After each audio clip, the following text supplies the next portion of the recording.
อ๋อค่ะมาส่งก็ขนาดก็มาตัวอันเดมาในซีซันปัตนาในขนาดนั้นก็อีเวนต์และตั้งซีซันการ์ดมาจอมในขนาด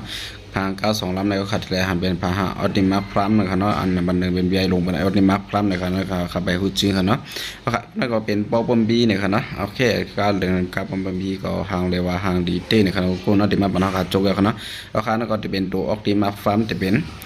มาจะเป็นสื่อในขนาดจะเป็นสื่อนะครับที่มีหุ่นจักรในบรรณาคารเรียนคณะปัตนามาเลยคณะแล้วคำที่2ก็จะเป็นโปรบมบีในคณะก็ฮังรีนาคณะสื่ออันเขาขาดด้วยได้ถึงเป็นสื่อมันแล้วก็เป็นตูมันในคณะตั้งการมาฮังรีนะเพราะเป็นมาเชียกอ่อนอันจอมหลังมาได้ฮังรีดันนึงในคณะกำได้ก็มากำที่3กว่าที่3คณะอันนั้นครับไปคือจื่อมันคณะแต่มาในที่ไหนคนเล็กนั่นในคณะก่อนเนาะนะครับโอ้เดี๋ยวว่าฮันนี้ก็เป็น X สูตรคณะก่อนนะ X สูตรรีวิว1ก็ยังไงเนาะนะครับเดี๋ยวไม่บอก X สูตรคณะโอเคกำไรก็สามารถด้วยแล้วก็จะเป็นอัน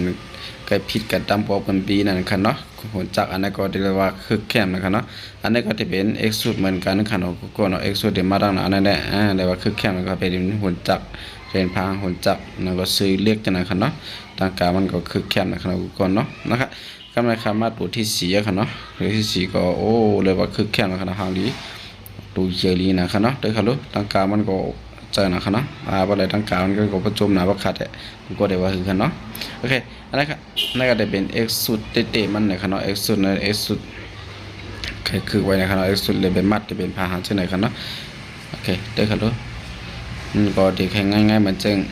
สู่โค้งอันนั้นก็จะเป็นลิงค่ะเนาะมีอันตั้งเนื้อมาในค่ะเนาะนะครับก็เลยว่าคือคณะคารกันมาด้วยทางการมันค่ะเนาะทางการมันก็เรียกว่าทางดีได้คือแคมป์นะคะเนาะก็เนาะสามารถใครใครก็อย่าไปลืมจุยูซีจุยูซีกันไว้ค่ะเนาะนะครับด้วยค่ะนะครับเลเวล4มันเตะออกมาผ่านจะไหนค่ะเนาะนะครับโอ้โห